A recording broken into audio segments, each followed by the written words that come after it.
नमस्कार। आज हम लोग पढ़ने वाले हैं क्लास 11 सेमेस्टर 2 का हिस्ट्री। निर्मल प्रकाशन बुक है ये। तो आइए आज हम लोग शुरू करते हैं क्लास 11 का सेमेस्टर 2 का हिस्ट्री। और चैप्टर 1 को हम लोग पढ़ रहे थे, जो राज्य की प्रकृति है चैप्टर का नाम। तो हम लोगों ने अर्थशास्त्र के बारे में कल जो है पढ़ा है। तो आज हम लोग उसी के क्रम में जो अर्थशास्त्र के 15 अधिकरण जो है, यानी कि 15 अधिकरण या अध्याय बीसी को बोलते हैं हम लोग। अधिकरण को ही हम लोग क्या बोलते हैं, अध्याय या भाग। ठीक है, तो इसी को जो है आज हम लोग पढ़ने वाले हैं कि 15 अधिकरण या भाग या अध्याय में क्या दिया हुआ है, किस चीज का वर्णन किया गया है। 1 से लेकर के 15 तक में क्या क्या वर्णन किया गया, प्रत्येक को हम लोग अच्छे से समझने का प्रयास करते हैं। कभी कभी 3 नंबर के प्रश्न में या फिर किसी भी प्रश्न के रूप में कभी कभी पूछ लिया जाता है। ठीक है, तो कोई भी टॉपिक हम लोग को छोड़ना नहीं है, सबको हम लोग पढ़ना है, क्योंकि ये जो बुक है पूरा निर्मल प्रकाशन, पूरे को मैं कवर करूंगा, पूरे को अच्छे से पढ़ाऊंगा, ताकि आपके दिमाग में किसी भी प्रकार का कोई शंका ना हो। ठीक है, प्रश्न कहीं से भी पूछे आप आसानी से बना करके लिख दीजिएगा। ठीक है, उसके बाद जब ये बुक खत्म हो जाएगा हिस्ट्री का, तो मैं इम्पोर्टेंट क्या क्या है उसको मैं बता दूंगा। आप चिंता ना करें, आपको टेंशन लेने की कोई आवश्यकता नहीं है, बस आप पढ़ते रहिए। तो आइए 15 अधिकरण। अधिकरण को हम लोग अध्याय भी बोलते हैं, अधिकरण को हम लोग भाग भी बोलते हैं। ठीक है, इसी को आज हम लोग पढ़ने वाले हैं कि किस अधिकरण में क्या क्या दिया हुआ है। इस 15 अधिकरण में क्या क्या वर्णन है उसको हम लोग अच्छी तरह से समझने का प्रयास करते हैं। तो 15 माफ कीजिएगा, प्रथम अधिकरण। प्रथम अधिकरण में विनयाधिकारिक या विनय अधिकरण। ठीक है, कुछ भी लिखा हो सकता है, अलग अलग बुक में अलग अलग दिया हो सकता है। एक बात मैं आपको बताना चाहता हूं, ये निर्मल प्रकाशन का बुक का माध्यम है, केवल मैं माध्यम ले रहा हूं ताकि टॉपिक को मैं क्लियर कर सकूं। ठीक है, आपका बुक कोई भी हो सकता है, किसी भी प्रकाशन का हो सकता है, उससे कोई फर्क नहीं पड़ने वाला है। ठीक है, आपका बुक कोई भी प्रकाशन का हो सकता है, उससे कोई फर्क नहीं पड़ने वाला है। केवल आपको टॉपिक को देखना है और चीजों को समझना है।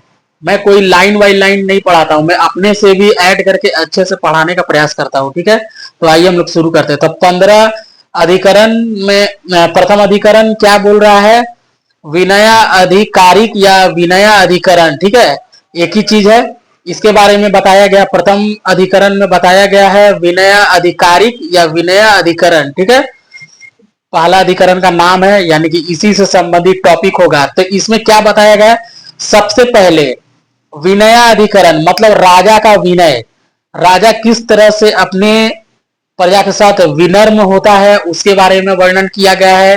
ठीक है, राजा का अनुशासन, ठीक है, राजा का प्रजा के संबंधी सामान्य व्यवहार कैसा है उसके बारे में प्रथम अधिकरण में वर्णन किया गया था। प्रथम अधिकरण में क्या क्या वर्णन है, तो इसमें राजा का जो है, तो प्रथम अधिकरण समझ में आ गया। प्रथम अधिकरण में प्रथम अधिकरण का क्या नाम है। ठीक है, तो इसमें मतलब प्रथम अधिकरण में क्या वर्णन किया गया है, या इसको हम लोग क्या बोलते हैं प्रथम अधिकरण को। प्रथम अधिकरण को हम लोग विनय अधिकारिक या विनय अधिकरण के नाम से जानते हैं। ठीक है, इसमें राजा के विनय, अनुशासन और सामान्य व्यवहार का वर्णन है प्रथम में। ठीक है, यहां तक क्लियर है। उसके बाद देखिए दूसरा अधिकरण या द्वितीय अधिकरण, इसमें अध्यक्ष प्रचार। ठीक है, इसमें अध्यक्ष प्रचार, द्वितीय अधिकरण का क्या नाम है, अध्यक्ष प्रचार। ठीक है, इसमें क्या बताया गया कि 26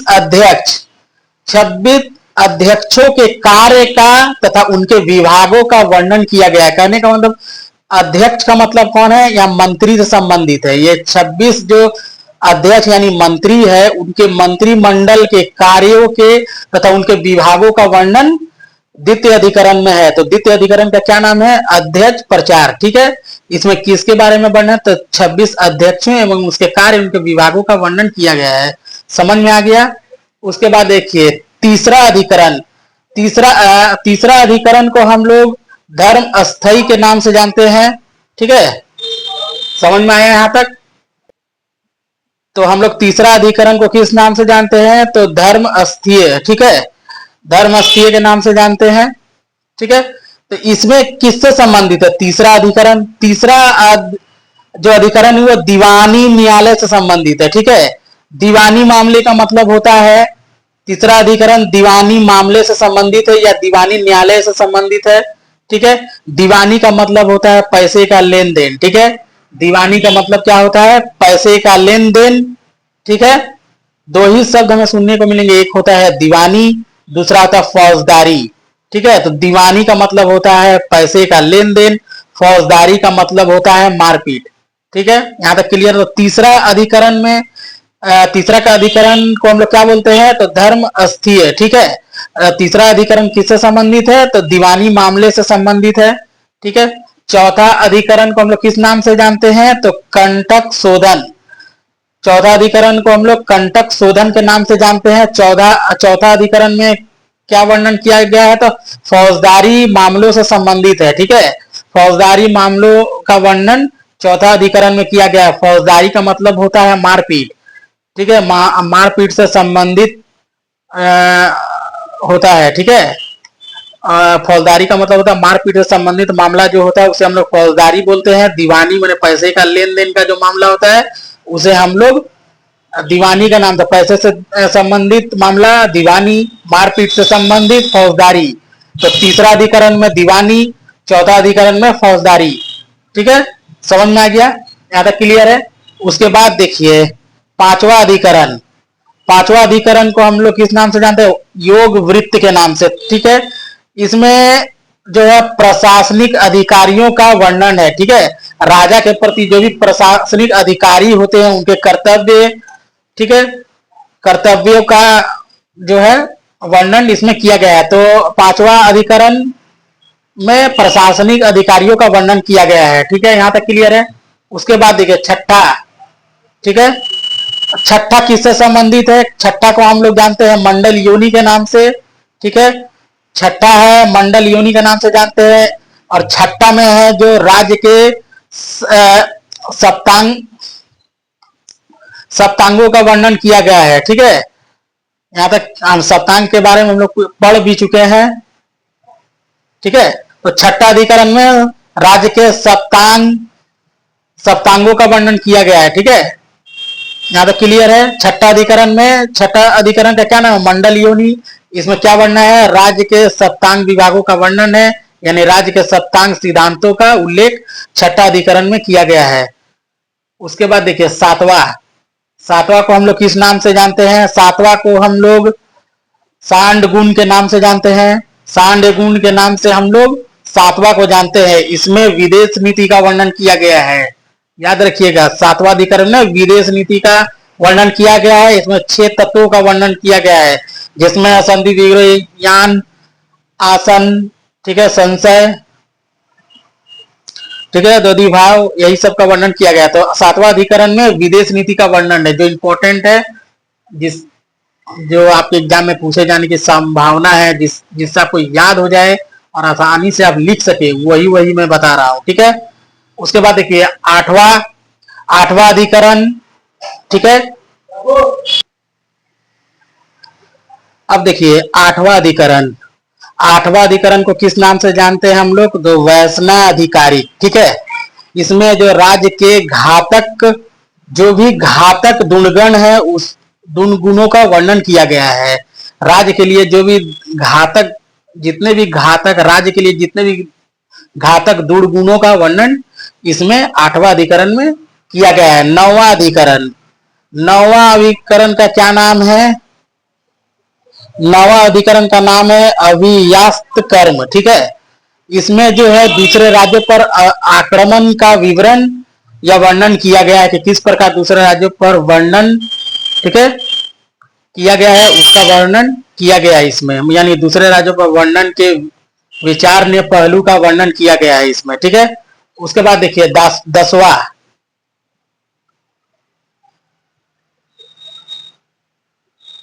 तो दसवां अधिकरण में है सांग्रामिक कहा गया है। 10वां अधिकरण को सांग्रामिक कहा गया है। इसमें युद्ध में इसमें विजय संबंधित नियमों का वर्णन किया गया कि युद्ध में इसमें क्या कहा गया है, इसमें युद्ध संबंधित विजय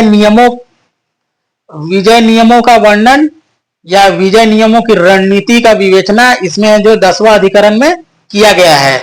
11वां में क्या गया है, 11वां का नाम है संघवृत्त। ठीक है, 11वां अधिकरण का नाम है संघवृत्त। इसमें जो है मित्र राज्यों में आपसी जो फूट डालते हैं उनके तरीकों का वर्णन किया गया है। 11वां अधिकरण में फूट डालने के तरीकों का वर्णन किया गया है। ठीक है, उसके बाद देखिए 12वां अधिकरण।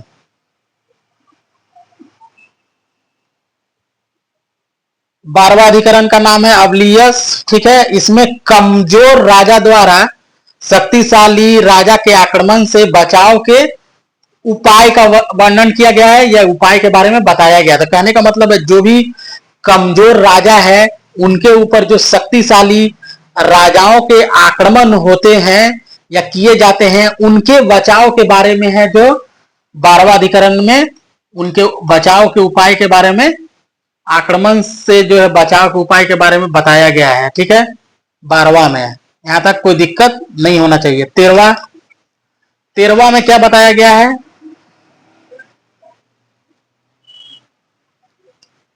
13वां अधिकरण को हम लोग किस नाम से जानते हैं, तो देखिए 13वां अधिकरण को हम लोग दुर्ग लघुपाय के नाम से जानते हैं। ठीक है, इसमें जो है शत्रु देश के दुर्गों पर कब्जा करने का जो सुझाव दिया गया है।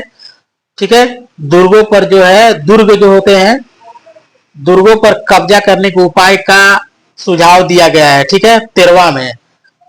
14वां अधिकरण,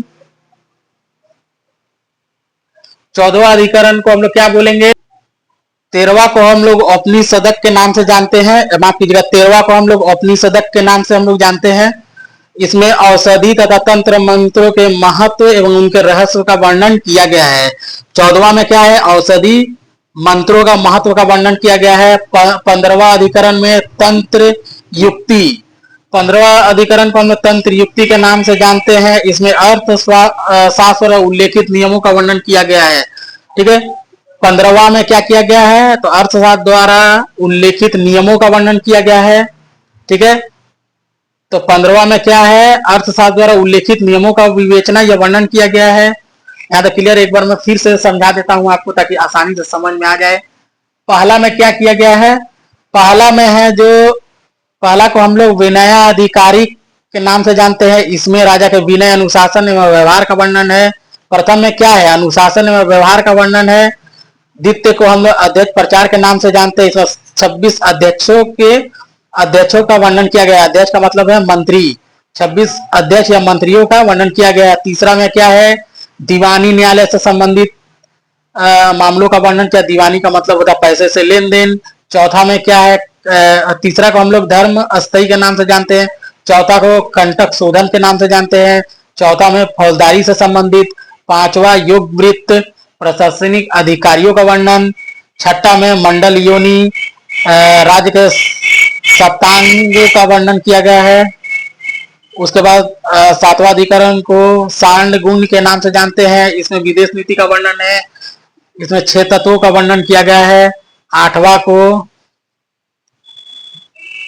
वैसना अधिकारिक कहते हैं। इसमें घातक, जितने भी राज्य के लिए घातक दुर्गुण है उसके दुर्गुणों का वर्णन किया गया है।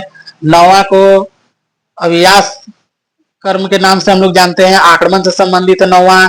10वां विजय से संबंधित, विजय नियमों से संबंधित है। 11वां फूट डालने से संबंधित है। 12वां जो भी आक्रमण से बचाव के बारे में उपाय का वर्णन है।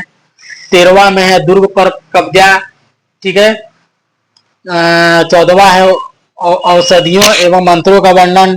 15वां में है तंत्र युक्ति का वर्णन, माफ कीजिएगा अर्थशास्त्र से संबंधित नियमों का वर्णन किया गया है। तो दोस्तों आशा करते हैं कि यह वीडियो आपको समझ में आया है। ठीक है, जो भी आपके बुक में इंपॉर्टेंट है या जो आपको समझ में ना आता है उसको मैं आसानी से समझाने का प्रयास करता हूं। ठीक है, यह वीडियो अगर अच्छा लगा है तो आप अपने दोस्तों को शेयर कीजिएगा, वीडियो को लाइक कीजिएगा, ठीक है, चैनल को सब्सक्राइब कर लीजिएगा। मिलते हैं हम नए वीडियो के साथ, तब तक के लिए धन्यवाद।